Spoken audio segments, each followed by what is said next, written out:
to view. Kenny Deery sits opposite me, Chief Executive of Galway Chamber, and he'd been out since the early morning this morning meeting people. And how do you rate the budget, Kenny Deery? Morning, Keith. I think some are pleased more than others with the budget. I think in the package that's been announced, there's some strong short-term measures to try and help businesses. Yeah. The TBESS, as it's called, we love our acronyms, that whole effort at co-funding the increase in energy costs. It's welcome. The challenge is, will it be enough? And what's the criteria looking like? The devil, like many of these schemes, is in the detail. And we look forward over the next few days to get more on that. I think certainly some in business welcome some interventions, particularly around childcare, around upskilling and the investment in training. That's significant. And I think one of the things that we've been certainly calling on is we need if we're to deliver on the house building ambitions, if we're to deliver on the retrofitting of houses, if we're to deliver on the environmental targets that are being set, we have a significant shortage of skills across industry at the moment. So at least an increased investment in upskilling will be welcome. Simple things like the voucher scheme increased up to €1,000. There'll be a bit of a boost there in terms of employees, but also the crossover with retail in terms of how people spend that money. So that they're small welcome measures. I think the big challenges that we have, however, is certainly from a Galway point of view, like other cities, we have been calling for significant intervention. And I've met the ministers myself on this particular topic along with our colleagues in Chambers Ireland and asked the question for a real robust effort at moving on vacant and derelict sites. Now, there has been a bit of movement on it. There is a vacant site tax, but it's voluntary in its operation.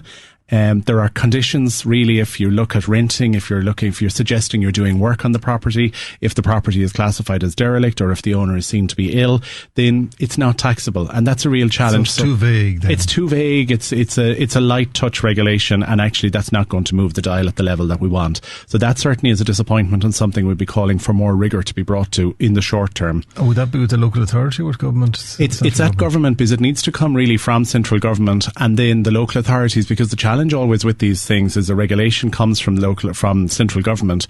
But if the local authority aren't geared up and resourced and given the powers to enforce it, then it just becomes, it's transferring the challenge down the road.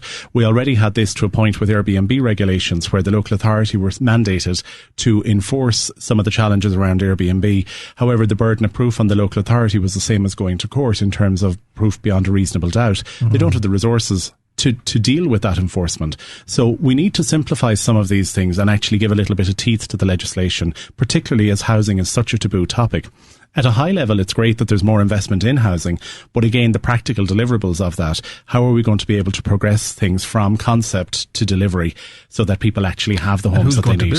And who's going to build them? And this comes back to the skills piece. So there's certain aspects of the budget that have been very progressive in that, but there are others. It's not a holistic approach in terms of trying to deal with one particular challenge like housing.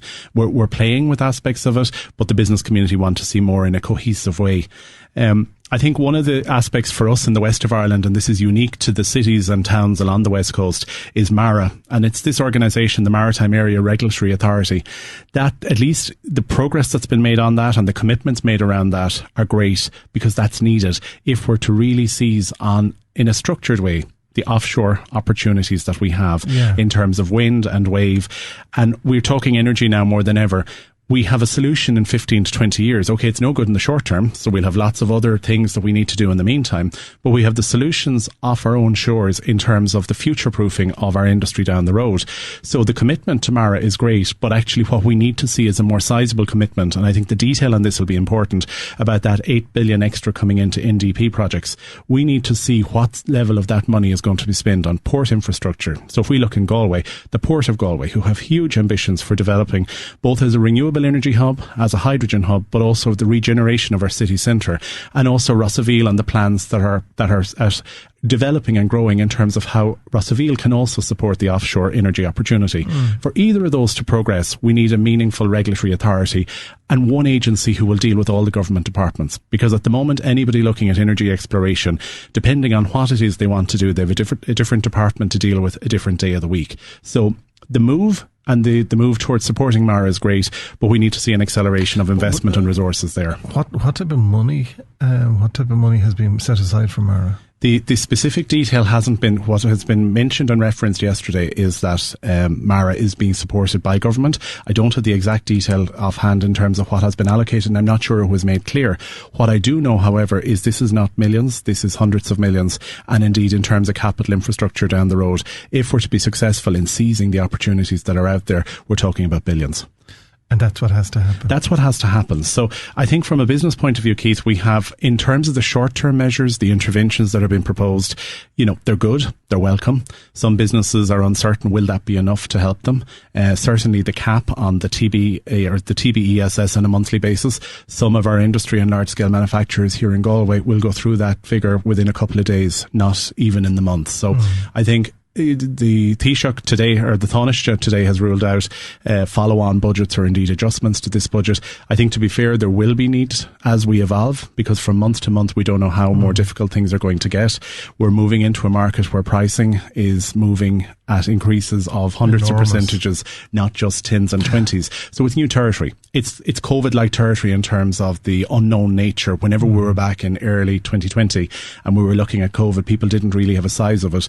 And I actually think, particularly as we're seeing again with the rumours and the news coming out over the last 24 hours around Nord Stream and the pipeline now damaged and gas leaks, whether it's manipulation or whether it's real, we don't know, but that'll have a very real consequence in terms of the energy market over the next few months. So I do think the step and the quantum of the support being there is really, really powerful, but actually the figures may need to increase.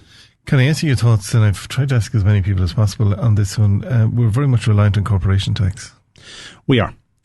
And in one way, it's, how would I put it? It's a sign of the international attractiveness of Ireland that we have these corporates here, which is wonderful. There is always a risk, and this is something I've said on this programme before. We sometimes take for granted the corporates operating here. We can't. And each of those leadership teams in those corporations have to go back to HQ, wherever it is on a global basis, and pitch as to why the continued investment and support needs to happen here. And they're competing with India, they're competing with South America, they're competing with new and emerging markets. What we do have, to our credit, is reasonable political stability, and we're actually seeing some creeping in across Europe, where unfortunately the far right is beginning to manifest. Certainly in Italy this week, it's concerning again. So we cannot take for granted our political stability that we have at the moment, but we really have to appreciate and reflect and work closely with the corporates to ensure that down the road they continue to be able to invest in Ireland as a location, because there is a vulnerability. And the ministers acknowledged this in a way yesterday, and they've set aside some money into a rainy day fund, and indeed more will be needed into a rainy day fund, because we may not always have as strong figures as we have.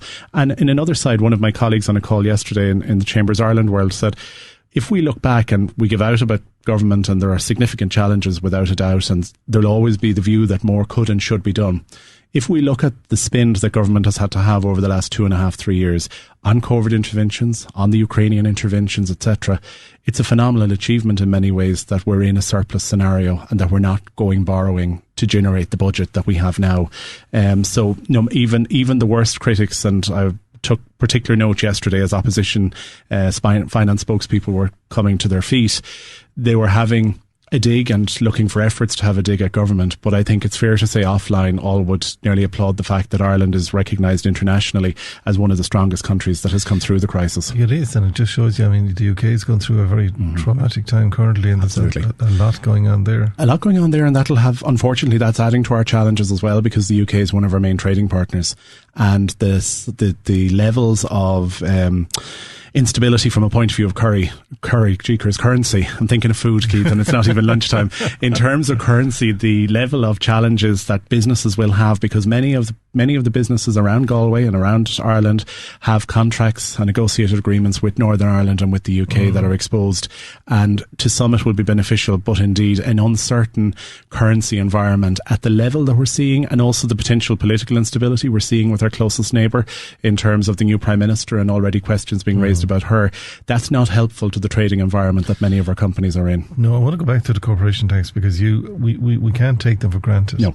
And I certainly know that during the debacle when it came to serious traffic problems in Parkmore, I mean, headquarters were looking very closely at Galway. They were, and they still are. There's a constant. I was engaged with many of the leadership teams on site in Parkmore, and to be fair, our colleagues in the IDA as well as ourselves in Chamber and other stakeholders are working closely with the leaders in those organisations, trying to give a sense of perspective on where we're at now, what the plans are. So again, if we look at Galway as opposed to other locations nationally, it's one of 3 cities that has a transport strategy. Other locations don't even have that. It's up for review in short term, but progress is being made. It's slower than we'd like, and that's something that we are very much pushing to see how can we accelerate progress. In terms of Parkmore and Tony Neary, I always remember he spoke at an event for us and in a campaign for us around Get Galway Moving. And one of the key messages that he had in his role in Medtronic, but also as part of the Parkmore Traffic Action Group, was small changes can make a big difference. Yeah. And while we wait for the bigger projects without referencing them, we all know what they are. There's lots of small interventions that bit by bit can help change and move the dial. And what we're seeing with the progress being made on the Dublin Road Bus Scheme, but also the Bus Connects Cross City now going to onboard Planola, is at least a sense of hope for those corporates to be able to say, well, the challenges are X now. However, these are the plans that are in play with the local authority, with other stakeholders and the NTA that hopefully will be delivered in the next 5 years. So we will be able to expand and we will be able to get our people around the city and around the county more freely.